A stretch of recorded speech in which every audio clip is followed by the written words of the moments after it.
The rain was relentless, hammering against the windshield of Detective Ryan Callahan's patrol SUV as he sat idling beneath the shadow of an overpass on Chicago's Western Avenue. His mood was brittle, like the asphalt under the downpour, short on arrests and long on pressure. Sergeant Marcus Doyle's voice rang in his head. Produce numbers or get benched. Callahan, 6 years on the force and carrying the kind of chip that could carve stone, wasn't about to be sidelined. As headlights cut through the sheets of rain, a sleek silver Mercedes-Benz E-Class glided past, tinted windows reflecting the streetlights. Behind the wheel was a woman in her early 30s, composed and self-assured, her posture rigid yet elegant. Ryan's eyes narrowed. Opportunity glimmered. In his mind, she was a vulnerable target, someone he could turn into another notch on his promotion belt.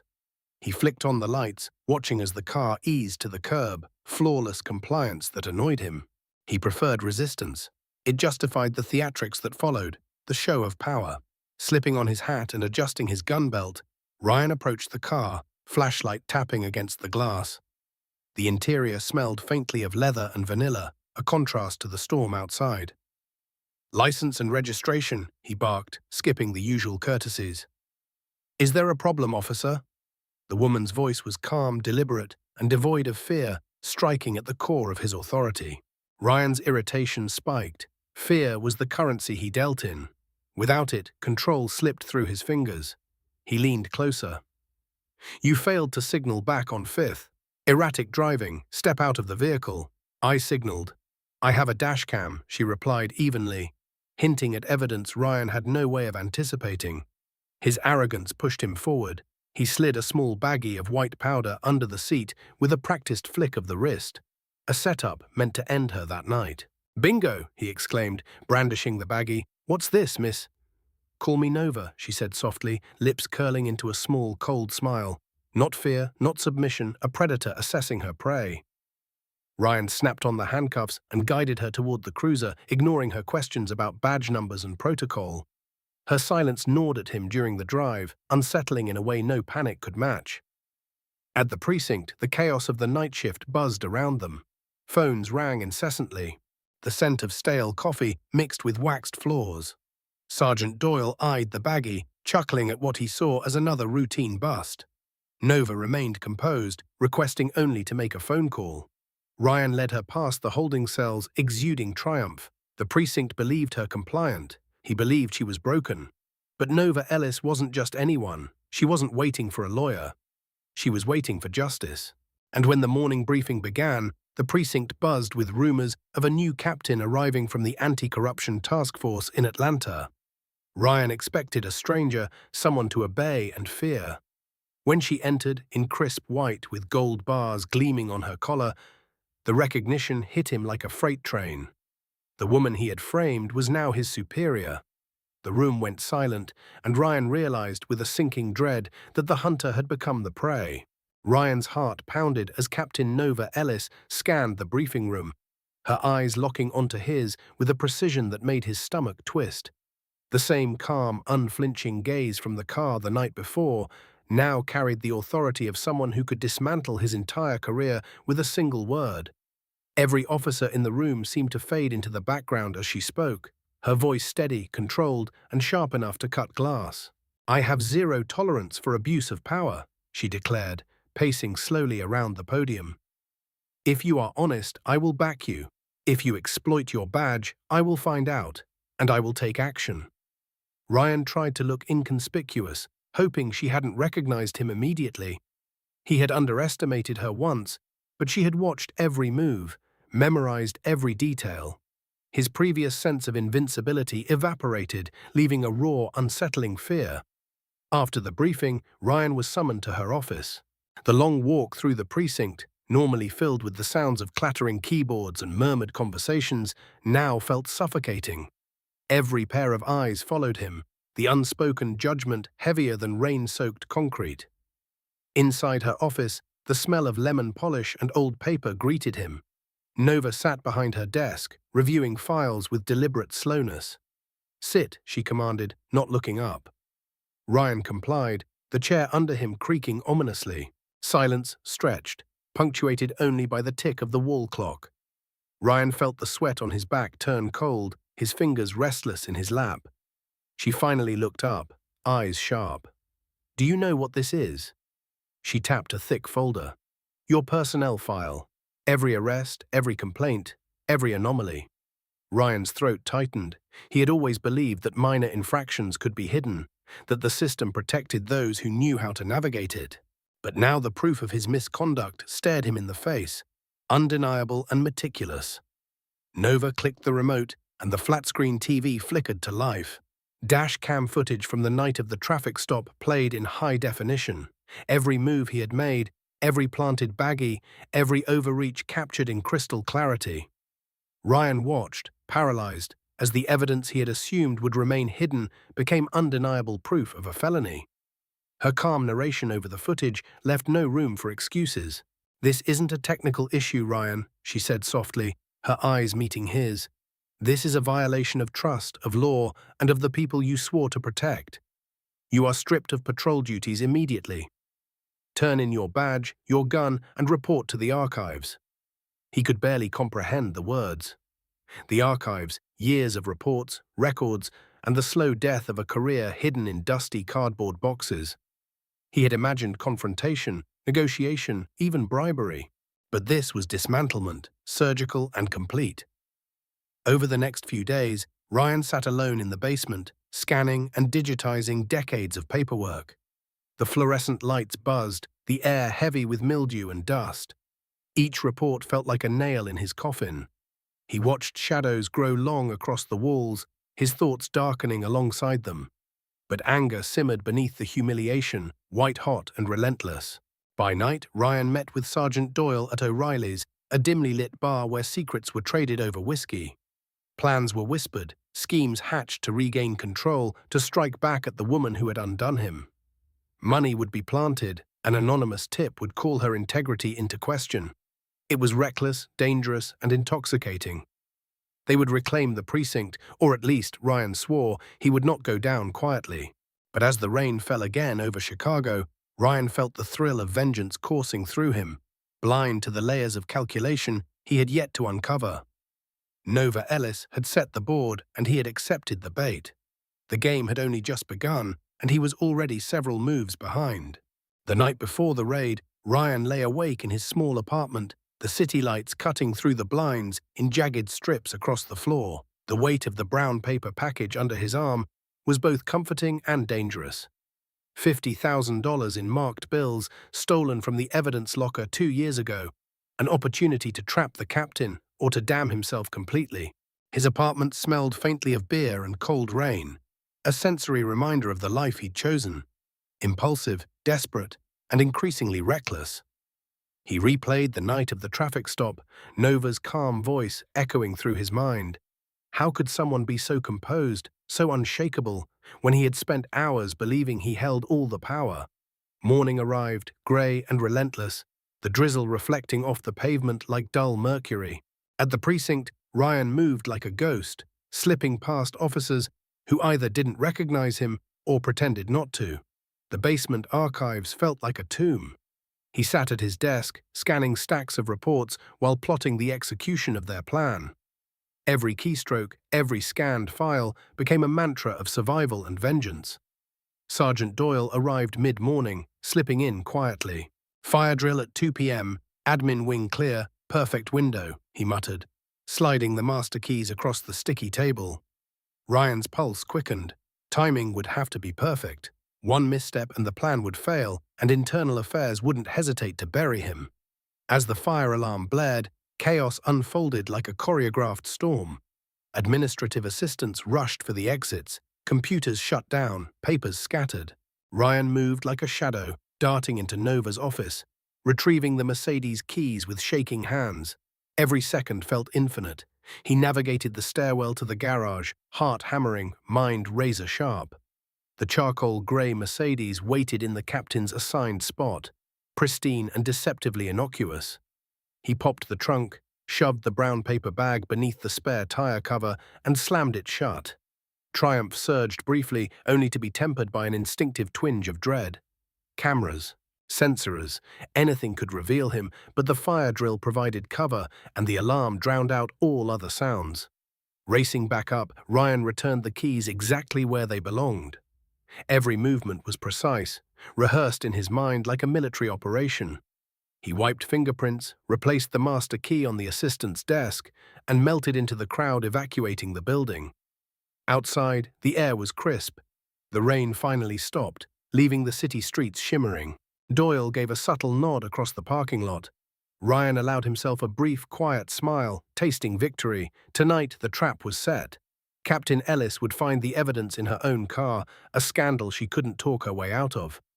But there was a subtle, imperceptible detail Ryan didn't notice, a tiny red light blinking from a ventilation vent inside her office. He didn't see the microcamera, didn't suspect the sophistication of her countermeasures. And the money in the bag, carefully packaged, yes, but not the illicit payoff he assumed, was part of a far more elaborate trap. As the tactical raid unfolded the following day, Ryan felt invincible. He imagined the headlines, the gossip, the internal affairs investigation that would ruin her, not him. But as he watched Nova lead the team with precision and authority, a nagging doubt began to creep in. She was always one step ahead. Always watching, always calculating, and somewhere deep in the back of his mind, the first seed of fear began to grow. Ryan had thought himself the predator, the one in control. Now he realized that he had stepped directly into a lion's den, unaware that the prey had sharpened claws and a mind far more cunning than his own. The morning of the raid arrived with an electric tension that charged the air inside the precinct. Officers moved with precision, checking rifles, strapping on vests, their faces set in a grim focus that matched the weather outside. Rain had left the streets slick and shining, reflecting the grey clouds above Chicago like a dark mirror. Ryan remained in the shadows, his hoodie pulled low, moving from the basement to the second-floor janitor's closet, his heart hammering as he watched Nova pass in full tactical gear. She was fierce, deliberate, every motion a declaration of authority. He tried the office door, locked, red light. His pulse spiked. Doyle's distraction was supposed to give him a 10-minute window, but the fire alarm had not yet sounded. Ryan gritted his teeth, weighing the seconds like precious currency. Then the blare cut through the building. Whoop, whoop, whoop. Administrators and a few late arrivals scrambled, creating the chaos he needed. He lunged for the master keyring sitting unattended, slipping it into his pocket as if it were part of his body. Inside the captain's office, Ryan's eyes searched for the Mercedes keys.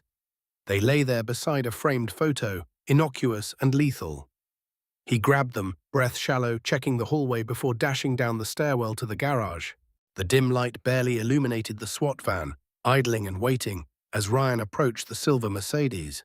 He popped the trunk, shoved the brown paper bag under the spare tire cover, slammed it shut, and felt a surge of victory mixed with panic.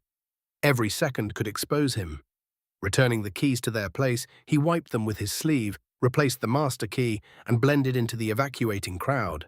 Outside, the night was cold and crisp, the smell of rain in the air mingling with asphalt and exhaust.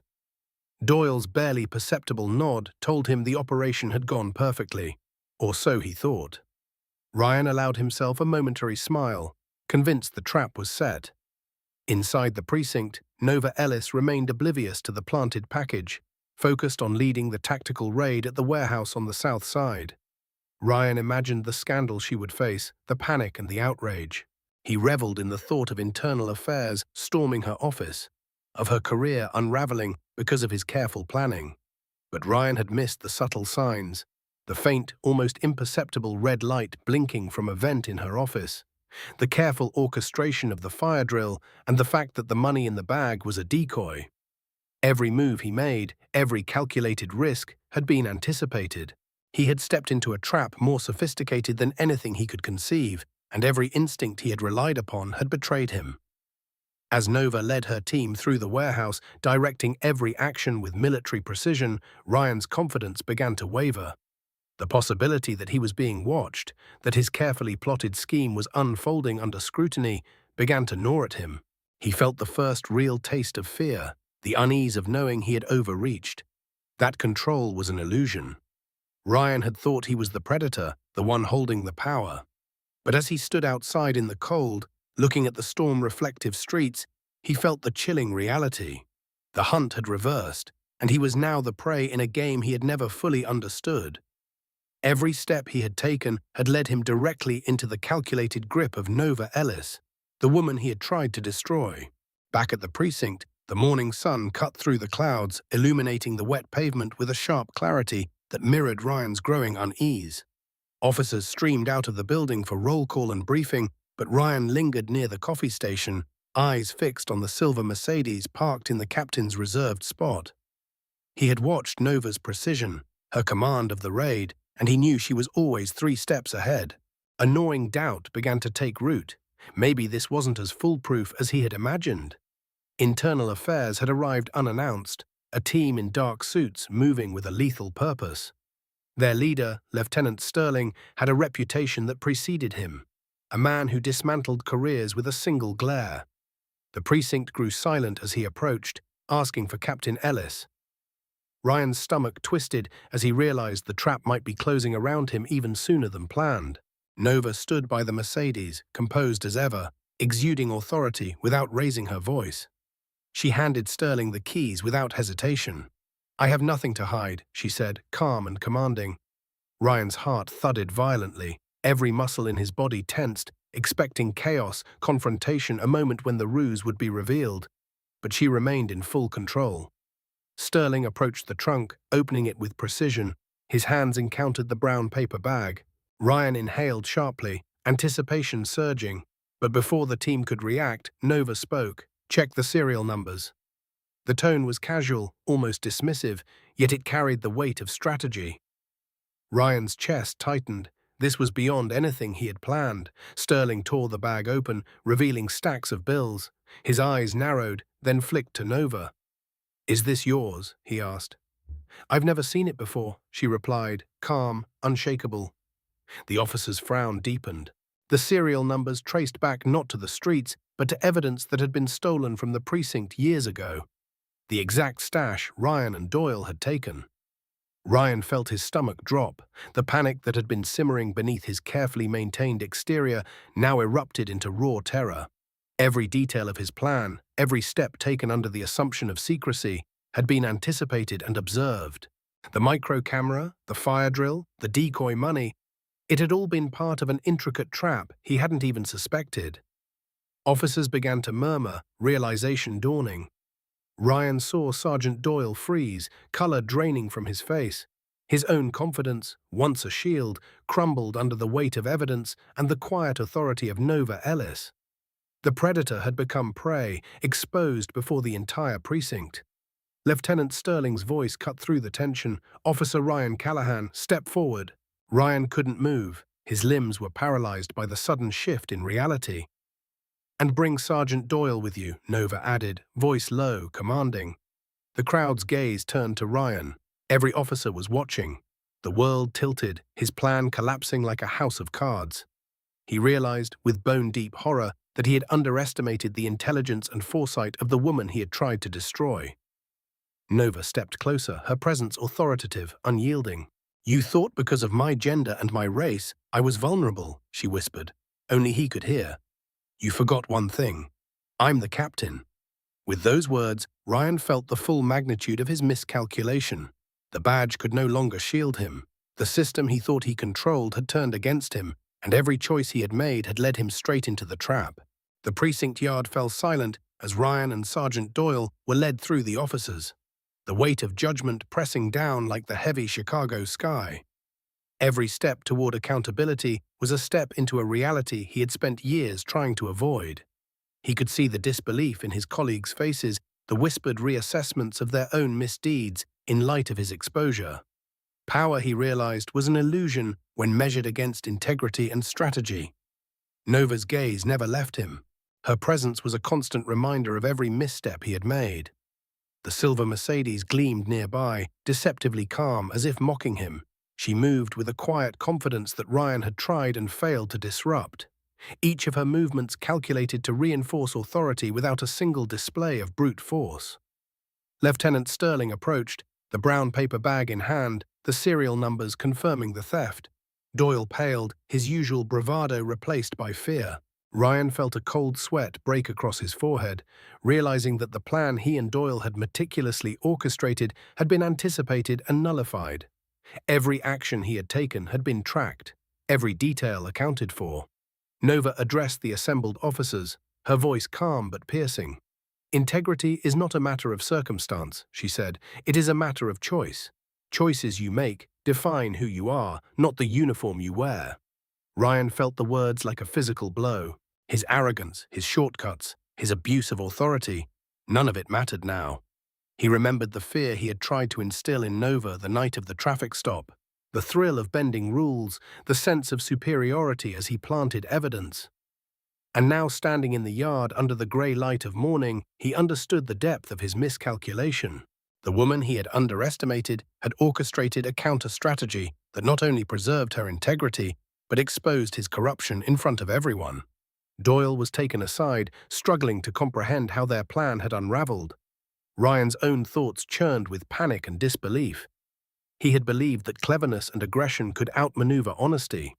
Now, every assumption he had relied on was shattered. Nova's final words to him were sharp and deliberate. "You thought you were untouchable, Ryan. You thought the badge gave you authority beyond the law. But the law is bigger than any one person. It is bigger than fear, bigger than corruption, and now you will face the consequences of your choices." The words hung in the air, heavy and inescapable. Ryan's mind raced, trying to conjure an escape, a justification, but found none. As officers moved to secure Doyle and Ryan, the reality set in fully. The structures of power he had relied on were gone, replaced by accountability he could neither manipulate nor evade. In that moment, Ryan understood that his years of control, intimidation, and calculated manipulation had ended. The predator had been outsmarted, and the consequences were real, immediate, and irreversible. The trial of Ryan Callahan and Sergeant Doyle began weeks later, dominating headlines and social feeds across Chicago. The courtroom was packed, the air thick with tension and anticipation. Cameras captured every detail, every expression as the city watched the unmasking of corruption within the police force. The atmosphere was charged, a mix of fascination, outrage, and vindication. Judge Donovan Reyes presided, a figure of stern authority whose presence made the room feel like a cathedral of law. Ryan sat at the defense table, gaunt, suit ill-fitting, hands twitching as he clutched the edge of the table. Doyle fidgeted beside him, his usual bravado stripped away, replaced with the stark reality of exposure. Prosecutors presented their case with precision, replaying footage from the dash cam, the office microcamera, and the warehouse raid. Each clip revealed Ryan's misconduct with undeniable clarity, planting evidence, circumventing procedure, and abusing his badge. Witnesses, including officers who had quietly complied to protect themselves, testified against him. Ryan's mind spun as he realized how far the net had been cast. Every misstep, every shortcut, every corner cut had been documented and laid bare. Nova Ellis appeared in court in full uniform, calm and composed, her presence commanding attention without a word. She was not just a witness, she was the embodiment of justice and integrity, a living rebuke to Ryan's arrogance. Her testimony was measured, detailing the events of the traffic stop, the planted evidence, and the calculated trap she had orchestrated. Every fact she presented tightened the noose around Ryan's career and freedom. As the trial progressed, Ryan's defense attorney attempted to mitigate the damage, arguing procedural errors, equipment malfunctions, and plausible deniability. But the evidence was irrefutable. The video, the paperwork, the testimonies, all aligned with a precision that left no room for doubt. Each attempt at deflection only deepened the perception of guilt. When Judge Reyes delivered the verdict, the courtroom seemed to hold its collective breath. On the charge of conspiracy to commit evidence tampering, guilty. On the charge of official misconduct, guilty. On the charge of burglary related to precinct property, guilty. Ryan's hands trembled, his mind struggling to process the reality of 15 years in Illinois Department of Corrections. The gavel fell with a resonant finality. The weight of consequence settled over Ryan like a physical force, and the courtroom erupted into whispers, some of triumph, some of horror. Doyle's face mirrored Ryan's disbelief. The system he had manipulated, the badge he had abused, and the shortcuts he had relied upon had all conspired against him in the most public, inescapable manner. Outside the courthouse, the sun broke through grey clouds, casting light over the city. Nova Ellis stepped forward, her presence calm, unwavering, and resolute. She did not gloat, did not smirk. Her mission had never been personal vengeance, it had been the restoration of integrity, the demonstration that accountability exists even within the halls of power. Ryan had learned, painfully and irrevocably, that the badge did not make him a god, and that every action has consequences that extend far beyond the moment. Stateville Correctional Center was a stark, unrelenting place, a concrete testament to authority and consequence. Ryan Callahan arrived as inmate 492,000, stripped of the uniform that had once defined him, stripped of the illusion of control. The smell of bleach, sweat, and fear was suffocating, a reminder that the world inside these walls obeyed rules he no longer set. At first, Ryan was placed in protective custody, a small shield from the immediate dangers of the general population. But budget cuts and overcrowding meant he would soon face the reality he had ignored for years. As he walked into the common yard, his hands shaking, head down, he felt eyes on him. Predatory, calculating. He was a former cop, an authority figure reduced to vulnerability. And in this environment, vulnerability was lethal. A deep voice rumbled behind him. Ryan froze. Jamal Big Harris, 6'4", inked from neck to forearm, had been a man Ryan had incarcerated years ago, his sentence sealed with a planted firearm. Jamal's glare was unflinching. "You used to decide my life, officer. Now it's my turn," he said, sitting across from Ryan, flanked by two silent enforcers. Ryan's mind raced. Apologies, excuses, pleas. They felt hollow and inadequate. Jamal's smile was cold, devoid of mercy. "I get out next week," Jamal said, leaning in. "Your time? 15 years in my house." Without a strike, without raising his hands, Jamal swept Ryan's tray of food to the floor. Mashed potatoes splattered, the noise drawing every eye. The yard fell into silence. Even rival factions watched as the former officer knelt, scrubbing his meal from the concrete with trembling hands. Laughter erupted around him, cruel and unrelenting. Ryan understood fully now. The badge meant nothing here. Authority and control were illusions outside these walls. Days turned into weeks, and Ryan endured the relentless hum of prison life. The rules were enforced not by law, but by survival instincts and hierarchy. Every glance, every movement had consequences. He had once been the hunter, the man who bent fear to his will. Now he was prey, at the mercy of a system he thought he controlled. Meanwhile, back in Chicago, Captain Nova Ellis carried on with her duties, unshaken. She walked through the precinct with quiet confidence, the silver Mercedes parked faithfully outside. Each patrol, each interaction reinforced her philosophy. Integrity and diligence could outmaneuver the corrupt, even when the predator seemed invincible. Her dashcam caught every detail, a reminder of accountability and foresight. Driving past the underpass where Ryan had pulled her over months earlier, Nova slowed, letting her gaze linger briefly on the familiar spot. No smile, no triumph, just a nod of acknowledgement, a quiet testament to justice served and the city's protection restored. She signaled, checked her blind spot, and continued down the rain-slick streets, carrying the weight of responsibility with quiet authority. Ryan, locked in his cell, felt the distant reality of that city outside, a life he no longer influenced. His arrogance, his shortcuts, his misuse of authority had led him here. And in the silence of the prison, he realized that every misstep, every unethical choice, had consequences that could not be undone. Integrity, he learned too late, always finds a way to prevail. Weeks turned into months, and Ryan Callahan's time at Stateville Correctional Center became a daily lesson in humility and survival. Each morning, the fluorescent lights buzzed overhead, and the smell of antiseptic mixed with sweat reminded him of the environment he had once dismissed as beneath him.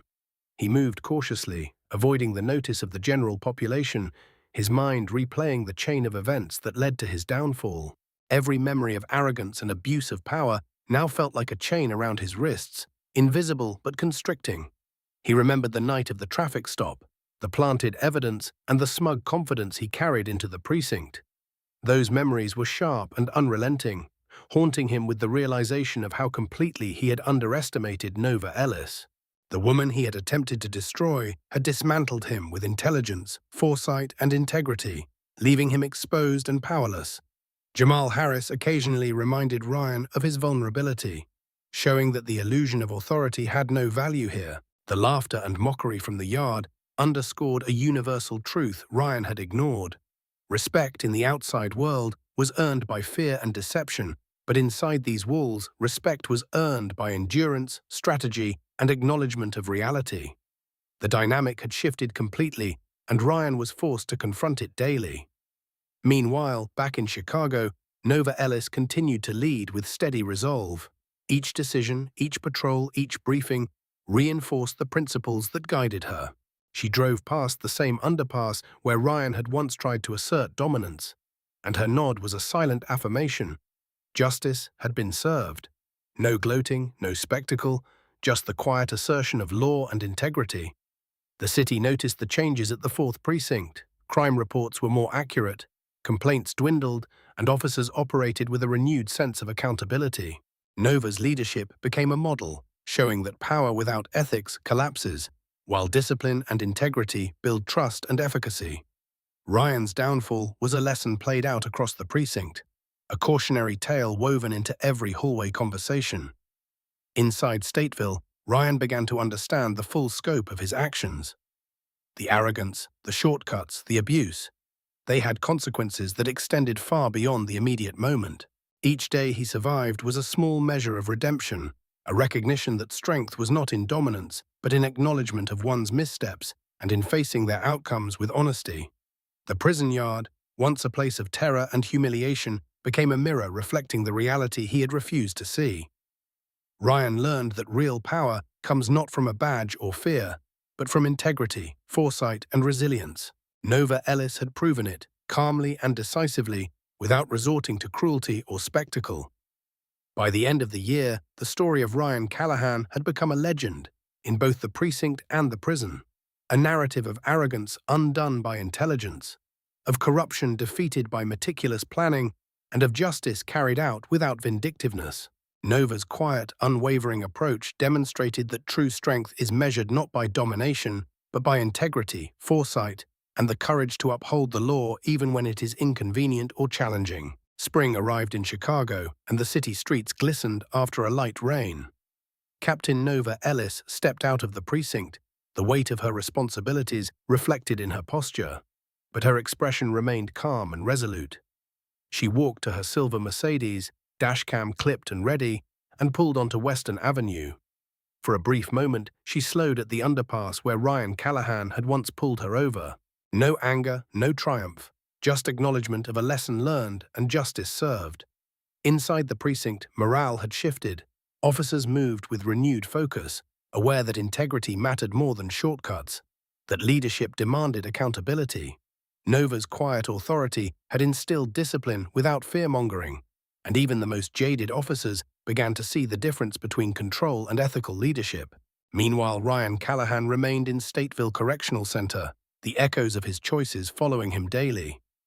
15 years awaited him, a stretch of time in which every day would be a reminder of misused power. Each meal, each step in the yard, and each interaction reinforced the reality. Authority without ethics is temporary, and consequences are inescapable. Nova's example became a quiet beacon within the precinct and across the city. Her actions showed that foresight, planning, and moral courage could dismantle corruption without resorting to malice.